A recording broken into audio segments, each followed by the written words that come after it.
Hello दोस्तों, आपका स्वागत है अल्फ़ा इंस्टीट्यूट यूट्यूब चैनल में। और आज हम लोग क्लास 12th बायोलॉजी में अध्याय 2 में डिस्कस करने वाले हैं दो टॉपिक, निषेचन तथा द्विबीजपत्री भ्रूण का विकास कैसे होता है। तो ये दो टॉपिक आज के लेक्चर में हम लोग डिस्कस करेंगे। और इससे पहले वाले पिछले लेक्चर में हम लोगों ने डिस्कस किया था पर परागण, ठीक है, जिसमें परागकण क्या होता था, किसी माध्यम की सहायता से वर्तिकाग्र पर पहुंचता था। तो आइए स्टार्ट करते हैं। निषेचन।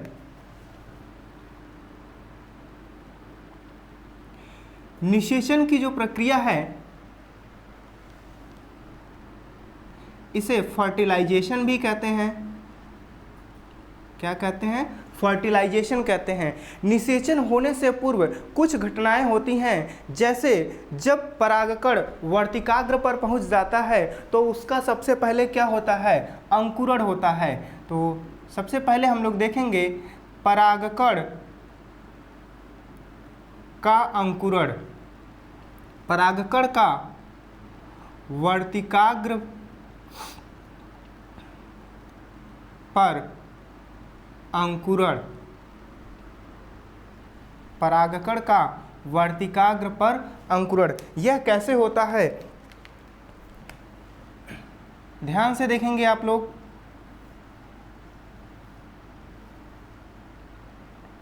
ठीक है, इस तरह से ये वर्तिकाग्र है। ये क्या है? वर्तिकाग्र है। वर्तिकाग्र पे परागकण पहुंच जाता है। वर्तिकाग्र पे क्या पहुंच जाता है? परागकण पहुंच जाता है। और यह जो परागकण है यह क्या होता है? वर्तिकाग्र पर उपस्थित तरल पदार्थ को अवशोषित कर लेता है। ठीक है, जो भी यह चिपचिपी होती है तो इस पे जो भी तरल पदार्थ है इसको कौन अवशोषित कर लेता है? परागकण अवशोषित कर लेता है। ये परागकण तरल पदार्थ को अवशोषित कर लेता है और इसके बाद इसमें क्या होता है? अंकुरण होता है। तो जो अंकुरण होता है उसमें परागनली का निर्माण होता है। परागनली का निर्माण जनन छिद्र से होता है। जिस स्थान पे क्या होता है? जिस स्थान पे बाह्य चोल अनुपस्थित होता है उसे क्या कहते हैं? इसी स्थान को जनन छिद्र कहते हैं। यह स्थान क्या है? जनन छिद्र है। और इसी स्थान से परागनली का विकास होता है। तो यहाँ से क्या होगा? यह परागकण परागनली का निर्माण कर देता है। ठीक है, और यह परागनली वर्तिका से होते हुए बीजांड के पास तक पहुँच जाती है। यहाँ पे इसके अंदर बीजांड स्थित होता है, अंडाशय के अंदर बीजांड होता है। तो परागनली विकसित होकर के कहाँ पर? बीजांड के पास पहुंच जाती है। सबसे पहले जो परागनली है, परागनली की खोज सबसे पहले एमिसी, किसने? एमिसी नाम के वैज्ञानिक ने की थी। तो कभी कभी एग्जाम में पूछ दिया जाता है कि परागनली की खोज किसने की थी। तो याद रखेंगे, परागनली की खोज या परागनली को सबसे पहले किसने देखा था? एमिसी ने देखा था। सामान्यतः जो परागकण होते हैं उनमें एक ही परागनली का क्या होता है? विकास होता है। लेकिन कुछ ऐसे परागकण भी होते हैं या कुछ ऐसे पौधे भी होते हैं जिनमें एक से अधिक परागनलियों का विकास होता है। आप लोगों ने देखा है कि जो द्विबीजपत्री पौधे होते हैं उनका जो परागकण होता है उसमें कुल 3 जनन छिद्र होते हैं। कितने जनन छिद्र होते हैं? 3। तो इन तीनों जनन छिद्र से क्या हो सकता है? परागनली का निर्माण हो सकता है। ठीक है, तो इस तरह से क्या होता है? वर्तिकाग्र पर परागकण का अंकुरण होता है और परागनली का निर्माण होता है। ठीक है, इसके बाद यह परागनली आगे बढ़ते हुए वर्तिका से होते हुए कहाँ पे पहुँच जाती है? बीजांड के पास पहुँच जाती है। ठीक है, अब यह बीजांड के पास पहुंचने के बाद क्या करेगी? बीजांड और भ्रूण कोश में, कहाँ पे? बीजांड और भ्रूण कोश में प्रवेश करेगी। तो आगे देखते हैं जो परागनली है वह किस प्रकार से बीजांड में प्रवेश करती है। ठीक है, समझ में आया? आगे देखिए, परागनली का बीजांड में प्रवेश।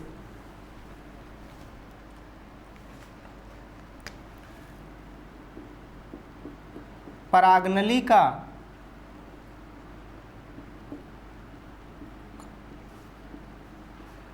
बीजांड में प्रवेश।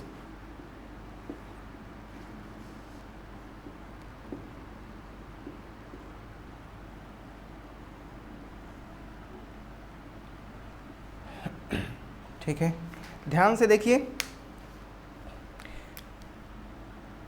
ये संरचना है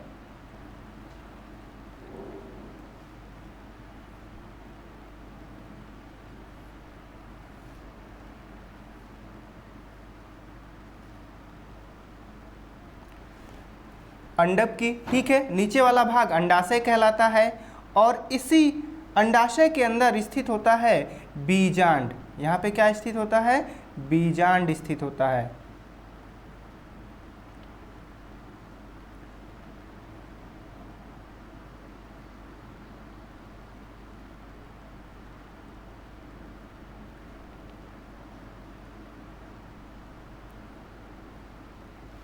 ठीक है, ध्यान से देखिएगा, यहाँ पर इस बीजांड के अंदर स्थित होता है भ्रूण कोश।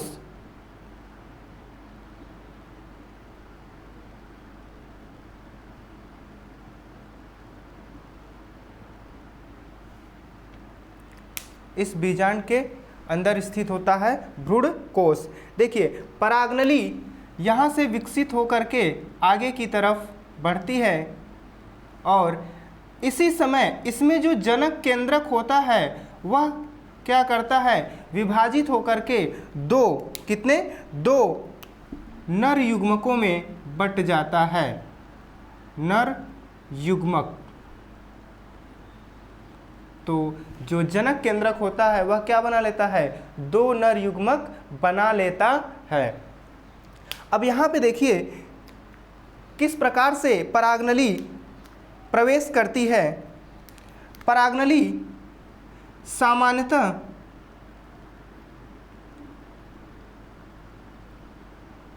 विकसित होते हुए आगे बढ़ करके बीजांड द्वार से प्रवेश करती है। कहाँ से प्रवेश करेगी? बीजांड द्वार से प्रवेश करती है। इस प्रवेश को बीजांड द्वारी प्रवेश कहते हैं। क्या कहते हैं? बीजांड द्वारी प्रवेश। इंग्लिश में पोरोगैमी कहते हैं। पोरोगैमी। ठीक है, ये जो बीजांड द्वार होता है, जब परागनली कहाँ से प्रवेश करती है? इसके बीजांड द्वार से प्रवेश करती है, तो इस प्रवेश को बीजांड द्वारी प्रवेश कहा जाता है। ठीक है, सामान्यतः जो सभी पौधे होते हैं उनमें कैसा प्रवेश होता है परागनली का? बीजांड द्वारी प्रवेश होता है। बीजांड द्वारी प्रवेश। ठीक है, और इसे क्या कहते हैं? पोरोगैमी कहते हैं। अधिकांशतः जो सभी पौधे होते हैं उनमें इसी प्रकार से प्रवेश होता है परागनलिका का बीजांड में। तो बीजांड द्वारी प्रवेश में जो परागनली है कहाँ से प्रवेश करेगी? बीजांड द्वार से प्रवेश करती है। ठीक है, यहाँ से बीजांड द्वार से प्रवेश करती है। जो दूसरा प्रवेश का प्रकार है इसे कहा जाता है निभागी प्रवेश। क्या कहते हैं? निभागी प्रवेश। चैलेजोगैमी। चैलेजोगैमी।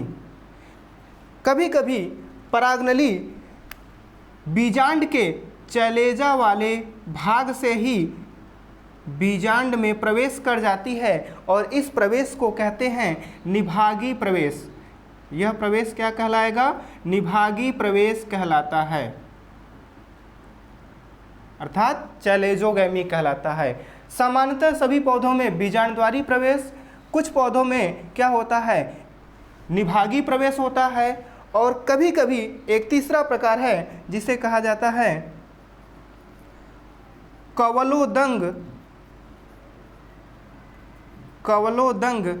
भेदी प्रवेश। कवलोदंग भेदी प्रवेश, इसे कहते हैं मीजोगैमी। मीजोगैमी। जब क्या होता है? परागनली बीजांड काय से, कहाँ से, बीजांड काय से बीजांड में प्रवेश करती है, अध्यावरण को तोड़ते हुए बीजांड में प्रवेश करती है। ये देखिए इसका अध्यावरण है, तो परागनली अध्यावरण को तोड़ते हुए बीजांड काय से प्रवेश करती है, तो इस प्रवेश को कहा जाता है कवलोदंग भेदी प्रवेश। क्या कहते हैं? कवलोदंग भेदी प्रवेश, कवलोदंग भेदी प्रवेश।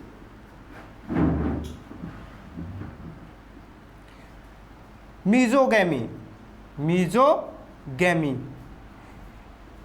यह कुछ ही पौधों में, ठीक है, बहुत कम पौधों में इस प्रकार से क्या होता है, परागनली का प्रवेश होता है। ठीक है, समझ में आया?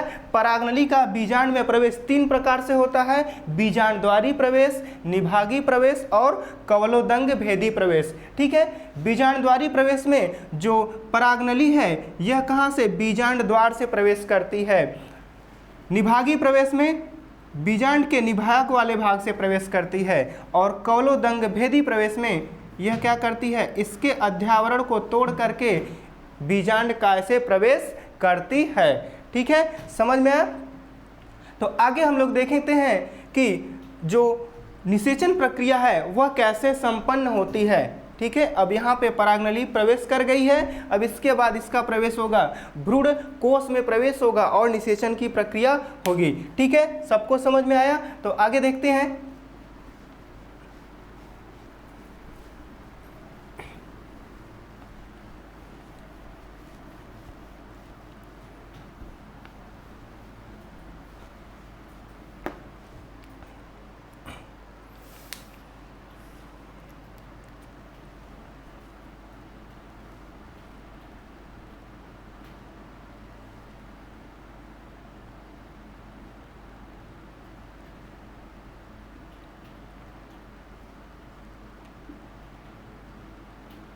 ये एक बीजांड की संरचना है,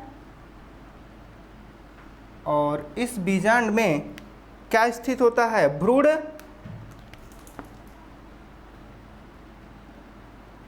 कोश।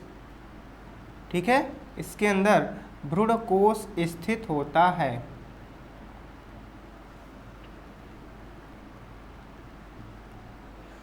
यहाँ पर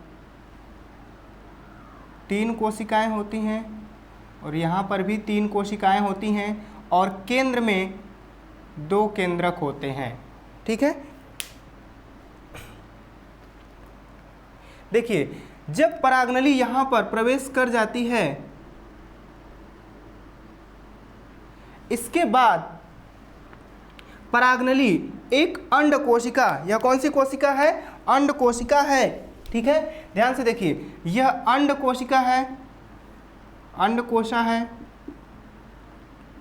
और इसके आसपास अगल बगल सहायक कोशिका है, सहायक कोशा है, और ऊपर की तरफ यहाँ पे ये प्रतिमुख कोशिकाएं हैं, प्रतिमुख कोशाएं, और केंद्र में द्वितीयक केंद्रक है। ठीक है, अब ध्यान से देखिए, ये परागनली अंडकोशा और सहायक कोशा के बीच में से होते हुए भ्रूण कोश में प्रवेश कर जाती है। यह संरचना क्या है, भ्रूण कोश, एम्ब्रियो सैक, एम्ब्रियो सैक है। ठीक है, तो परागनली कहाँ से प्रवेश करती है, एक अंडकोशा और एक सहायक कोशा के बीच से होते हुए कहाँ पे प्रवेश कर जाती है, भ्रूण कोश में प्रवेश कर जाती है। ठीक है, तो परागनली भ्रूण कोश में इंटर कर गई, प्रवेश कर गई। प्रवेश करने के पश्चात इसमें यहाँ पे 2 नर युग्मक होते हैं, दोनों नर युग्मक को यह क्या करती है, भ्रूण कोश के अंदर मुक्त कर देती है। दोनों नर युग्मक को यह क्या करती है, भ्रूण कोश के अंदर मुक्त कर देती है। तो यह क्या करती है, देखिए यह परागनली है। सामान्यतः क्या होता है, परागनली के ऊपरी सिरे पर एक छिद्र बन जाता है। परागनली क्या होती है, यहाँ पे डिजॉल्व हो जाती है, यहाँ पे छिद्र बन जाता है, जिससे क्या होता है, दोनों नर युग्मक बाहर मुक्त हो जाते हैं। ठीक है। कभी कभी क्या होता है कि परागनली के सिरे पर 2 छिद्र बनते हैं। कितने छिद्र, 2 छिद्र, और प्रत्येक छिद्र से एक नर युग्मक बाहर आता है। 2 छिद्र बनेंगे और प्रत्येक छिद्र से एक नर युग्मक बाहर आ जाता है। एक तीसरा प्रकार है, कभी कभी परागनली 2 शाखाओं में बट जाती है और इसके बाद जो इसका प्रत्येक शाखा है उसके सिरे पर छिद्र बनता है और हर एक शाखा से एक नर युग्मक क्या होता है, भ्रूण कोश में मुक्त हो जाता है। तो इस प्रकार से क्या करती है, परागनली भ्रूण कोश में नर युग्मकों को मुक्त कर देती है। ठीक है। नर युग्मक भ्रूण कोश के अंदर पहुंच गए। आगे की प्रक्रिया क्या होगी, ध्यान से देखिएगा। जो एक नर युग्मक है वह आकर के क्या करता है, अंड कोशिका के साथ संयुग्मित हो जाता है। जो एक नर युग्मक है यह किसके साथ, अंड कोशिका के साथ संयुग्मित हो जाता है और इस प्रक्रिया को कहा जाता है सत्य निषेचन। सत्य निषेचन या इसे संयुग्मन भी कहते हैं, संयुग्मन। ठीक है। जब नर युग्मक अंड कोशा के साथ संयुग्मित हो जाता है, इस प्रक्रिया को सत्य निषेचन अथवा संयुग्मन कहते हैं। ठीक है। इसके बाद यहाँ पे जो ये संयुग्मन हुआ है इससे निर्मित होता है युग्मनज। इससे बनता है युग्मनज, एक द्विगुणित युग्मनज बनता है और फिर इस युग्मनज से आगे चल करके भ्रूण का विकास होता है। इससे क्या बनने वाला है, भ्रूण बनने वाला है। ठीक है। तो सत्य निषेचन से युग्मनज बनता है और युग्मनज से क्या बनता है, भ्रूण बन जाता है आगे। ठीक है। यहाँ पे देखिए एक और केंद्रक इसने मुक्त किया था, तो जो दूसरा केंद्रक होता है वह आकर के द्वितीयक केंद्रक के साथ संयुग्मित हो जाता है। किसके साथ संयुग्मित होगा, द्वितीयक केंद्रक के साथ संयुग्मित हो जाता है और इस प्रक्रिया को कहा जाता है त्रिसमेकन। त्रिसमेकन। देखिए नर युग्मक और अंड कोशा के संयुग्मन को सत्य निषेचन कहते हैं। नर युग्मक और द्वितीयक केंद्रक के संयुग्मन को क्या कहते हैं, त्रिसमेकन कहते हैं। और त्रिसमेकन से एक त्रिगुणित प्राथमिक भ्रूण पोष, देखिए ये क्या बनाएगा, भ्रूण पोष केंद्रक बनाता है। क्या बनाएगा, प्राथमिक भ्रूण पोष केंद्रक बनाता है। यहाँ पे देखिए भ्रूण कोष है, यहाँ पे क्या है, भ्रूण पोष होता है। ठीक है। तो त्रिसमेकन से एक त्रिगुणित, कैसा, त्रिगुणित ट्रिप्लाइड प्राथमिक भ्रूण पोष केंद्रक बनता है। ठीक है। इंग्लिश में इसको primary endosperm, primary endosperm nucleus, primary endosperm nucleus कहते हैं। इन शॉर्ट PEN, शॉर्ट में क्या कहेंगे, PEN कहते हैं। तो यहाँ पे देखिए त्रिसमेकन से एक त्रिगुणित केंद्रक बनता है और उस केंद्रक को प्राथमिक भ्रूण पोष केंद्रक कहते हैं। ठीक है। यहाँ पे क्योंकि 3 केंद्रक हैं आपस में संयुग्मित हो रहे हैं, इसलिए यह संरचना कैसी हो जाती है, त्रिगुणित हो जाती है। ठीक है। और इससे जो केंद्रक बनता है उसे प्राथमिक भ्रूण पोष केंद्रक कहते हैं और यह आगे विकसित होकर के क्या बनाएगा, भ्रूण पोष बनाता है। यह आगे विकसित होकर भ्रूण पोष का निर्माण करने वाला है। यहाँ पे आप देख रहे हैं जो संयुग्मन की प्रक्रिया है, निषेचन की प्रक्रिया है, 2 बार होती है, एक यहाँ पर और एक यहाँ पर। इसलिए इस संपूर्ण प्रक्रिया को दोहरा निषेचन या द्विनिषेचन कहते हैं। संपूर्ण प्रक्रिया को क्या कहते हैं, द्विनिषेचन कहते हैं। द्विनिषेचन कहते हैं। डबल फर्टिलाइजेशन, डबल फर्टिलाइजेशन दोहरा निषेचन। दोहरा निषेचन की खोज या दोहरा निषेचन का वर्णन सबसे पहले नवासीन, किसने? नवासीन, इंपॉर्टेंट है, नवासीन नाम के वैज्ञानिक ने 1898 में किया था। दोनों प्रक्रियाओं को, संपूर्ण प्रक्रिया को एक साथ क्या कहते हैं? द्विनिषेचन कहते हैं। और द्विनिषेचन का वर्णन सबसे पहले नवासीन नाम के वैज्ञानिक ने 1898 में किया था। ठीक है, तो इस प्रकार से निषेचन प्रक्रिया क्या होती है?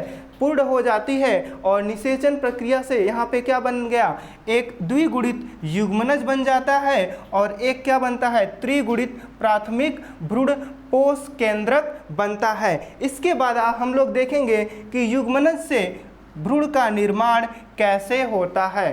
ठीक है, समझ में आ गया? यहाँ पे डायग्राम है, आप लोग अच्छे से डायग्राम को देख करके समझ सकते हैं और ड्रा कर सकते हैं। तो आगे चलते हैं, आगे देखते हैं द्विबीजपत्री भ्रूण का विकास कैसे होता है, अर्थात युग्मनज से भ्रूण का निर्माण कैसे होता है। ठीक है, आगे चलिए।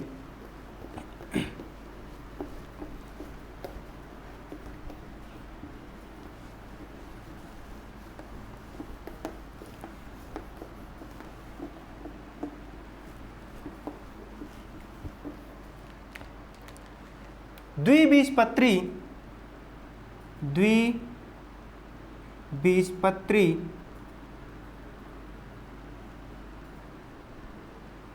भ्रूण का विकास, द्विबीजपत्री भ्रूण का विकास। ठीक है, इंपॉर्टेंट टॉपिक है। देखिए, जो पुष्पी पौधे होते हैं इनमें दो प्रकार के पौधे पाए जाते हैं। एक होता है एक बीजपत्री पौधे और दूसरा द्विबीजपत्री पौधे। तो हम लोग यहाँ पे किसमें? द्विबीजपत्री पौधों में भ्रूण का विकास कैसे होता है यह अध्ययन करेंगे। देखिए, जो द्विबीजपत्री भ्रूण बनता है या कोई भी भ्रूण बनता है, भ्रूण का विकास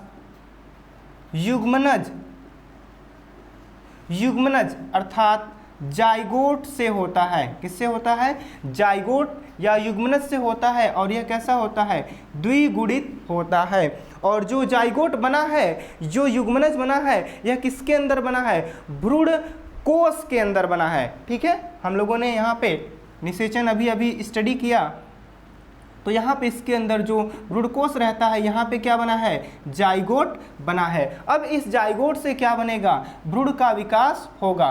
ठीक है, तो आगे देखते हैं किस तरह से विकास होता है। तो यहाँ पे देखिए, ये एक द्विबीजपत्री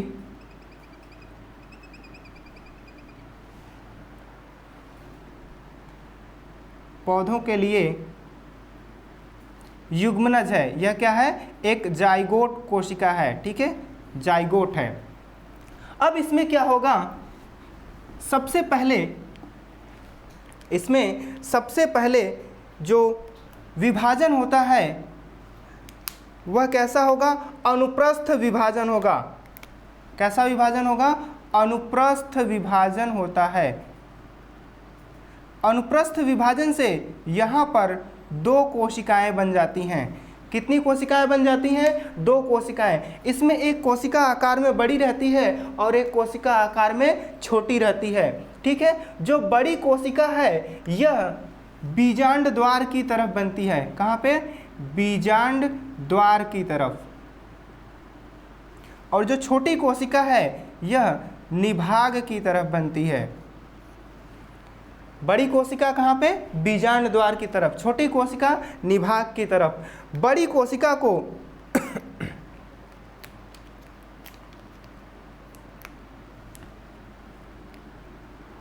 अंतस्थ कोशा कहते हैं। बड़ी कोशिका को क्या कहते हैं?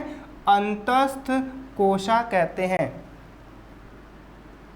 ठीक है, और जो छोटी कोशिका होती है इसको आधार कोशा कहते हैं। छोटी कोशिका को क्या कहते हैं? आधार कोशा कहते हैं।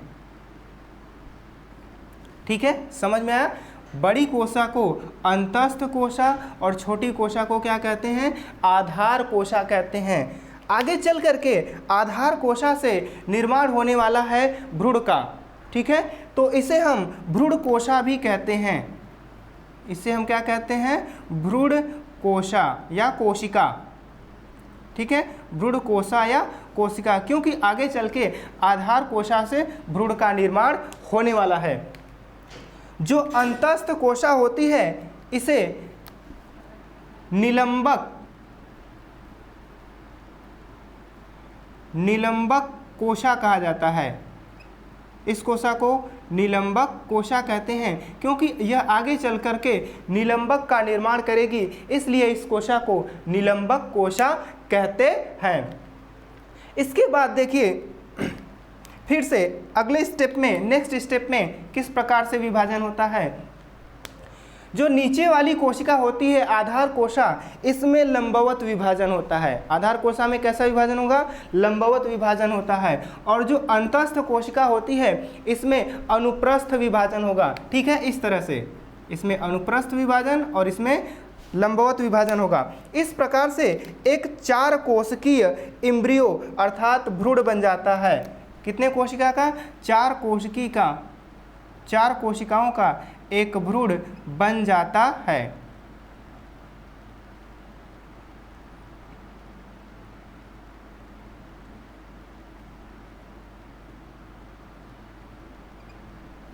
देखिए यह 4 कोशिकीय बाल भ्रूण बन जाता है, 4 कोशिकीय बाल भ्रूण। और यह जो भ्रूण है यह कैसा है, टी शेप्ड है। अगर आप इसको उल्टा करके देखेंगे तो यह कैसा दिखाई देगा, टी शेप्ड, टी आकार का, कैसा, टी आकार का है। तो दूसरे विभाजन के बाद क्या बनता है, एक 4 कोशिकीय बाल भ्रूण बन जाता है, ठीक है। इसके बाद आगे चल करके यह जो कोशिकाएं हैं, निलंबक कोशिकाएं हैं, यह अनुप्रस्थ विभाजन द्वारा कई बार विभाजित होकर के 6 से 10 कोशिका की एक निलंबक का निर्माण करती हैं। और यह जो 4 कोशिकीय भ्रूण है यह विभाजित होकर के 4 से 8, 8 से 16 इस तरह से कोशिका की संख्या बढ़ाता है और भ्रूण का निर्माण करता है। अगले चरण में देखिए नेक्स्ट स्टेप में क्या होता है। ये जो दोनों कोशिकाएं हैं बाल भ्रूण में, ठीक है, जो दोनों आधार कोशिकाएं हैं यह विभाजित होकर के 8 कोशिकीय, कितनी, 8 कोशिकीय भ्रूण का निर्माण कर देती है, एम्ब्रियो का निर्माण कर देती हैं।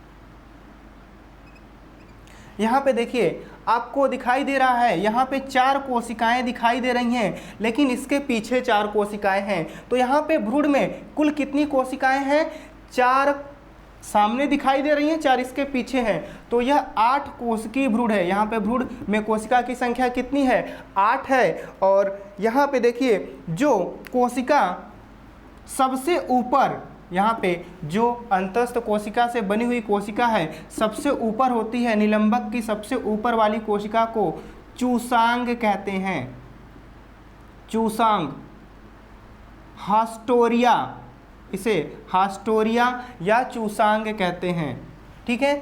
और इसकी सबसे नीचे वाली जो कोशिका होती है इसे कहा जाता है हाइपोफाइसिस, ठीक है, इसे क्या कहते हैं, हाइपोफाइसिस कहते हैं। हाइपोफाइसिस के नीचे जो, ठीक नीचे जो 4 कोशिकाएं होती हैं, इन कोशिकाओं को क्या कहते हैं, अधराधार कोशिकाएं कहते हैं, अधराधार कोशिकाएं, अधराधार कोशिकाएं।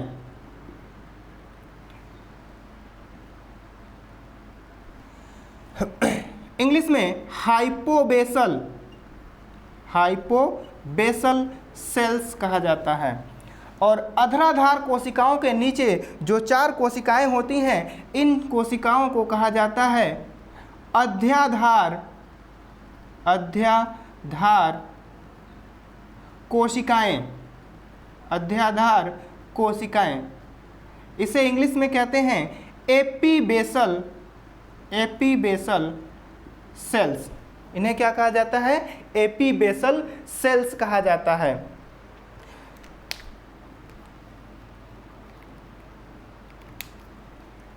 आगे देखिए क्या होगा नेक्स्ट स्टेप में। जो अधराधार कोशिकाएं हैं, इन कोशिकाओं से आगे चल करके मूलांकुर, किसका निर्माण? मूलांकुर का निर्माण होगा, मूलांकुर का निर्माण होगा तथा अधोबीजपत्र का निर्माण होगा। जो अधराधार कोशिकाएं हैं आगे चल करके इससे मूलांकुर का निर्माण होगा, और जो अध्याधार कोशिकाएं हैं इससे आगे चल करके प्रांकुर का निर्माण होता है। ठीक है, समझ में आया? तो यहाँ पे नेक्स्ट स्टेप में देखिए,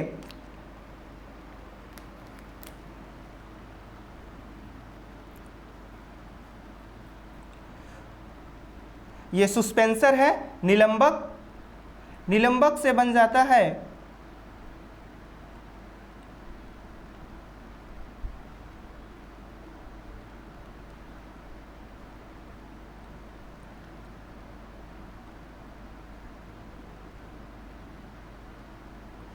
ठीक है। यहाँ पर देखिए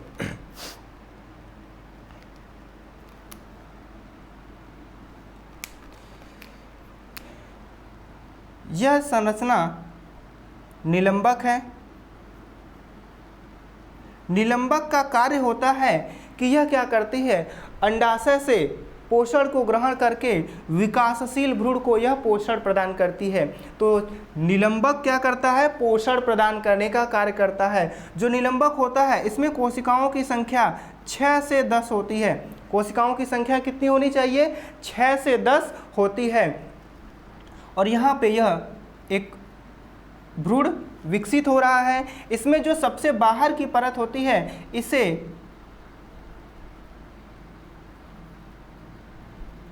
त्वचाजन, त्वचाजन कहते हैं। सबसे बाहर वाली परत डर्मेटोजन या त्वचाजन कहलाती है। इसमें नीचे यहाँ पर एपीबेसल सेल्स हैं और यहाँ पे ऊपर की ओर क्या है? एपीबेसल सेल्स, और नीचे यहाँ पे हाइपोबेसल सेल्स होती हैं। अगले स्टेप में जो हृदय है, जो भ्रूण होता है, वह विकसित होकर के हृदय का रूप ले लेता है। कैसा हो जाता है?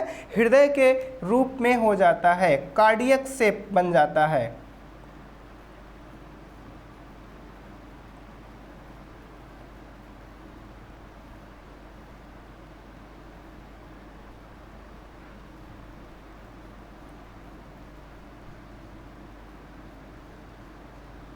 ठीक है, यहाँ पे देखिए जो भ्रूण है वह किस आकार का हो जाता है? हृदय के आकार का हो जाता है। फिर अगले स्टेप में आगे चल करके यह एक पूर्ण विकसित भ्रूण बन जाता है। आगे चल करके यह क्या बन जाता है? एक पूर्ण विकसित भ्रूण बन जाता है।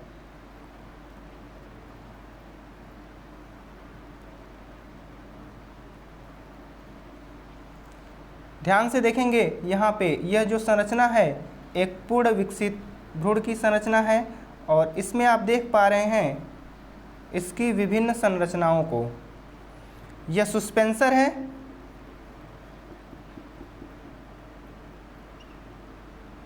निलंबक है,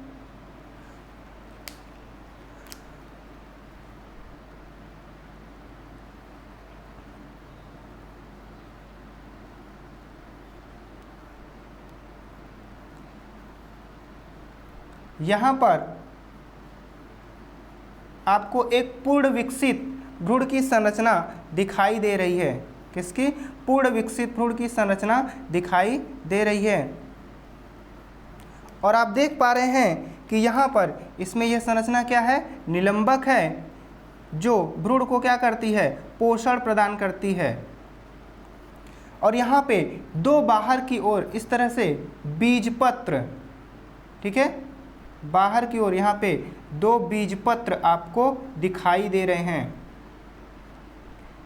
ये बीजपत्र हैं दोनों।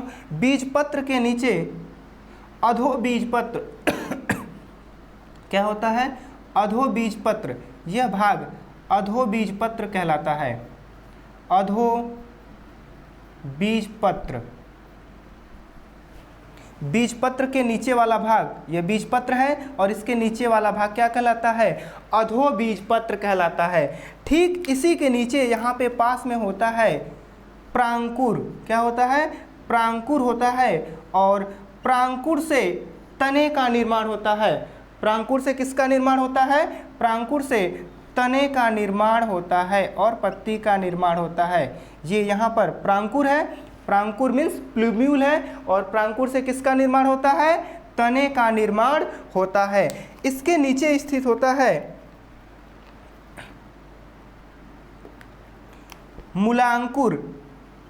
यहाँ पर क्या स्थित है? मूलांकुर स्थित होता है और मूलांकुर से किसका निर्माण होता है? जड़ का निर्माण होता है। मूलांकुर से किसका निर्माण होता है? जड़ का निर्माण होता है। तो यहाँ पे दो बाहर की ओर बीजपत्र दिखाई दे रहे हैं, इसके नीचे वाले भाग को अधोबीजपत्र, और यहाँ पे बीच में केंद्र में प्रांकुर होता है और प्रांकुर के नीचे क्या होता है? मूलांकुर होता है। मूलांकुर से किसका निर्माण होगा? जड़ का निर्माण होगा और प्रांकुर से किसका निर्माण होगा?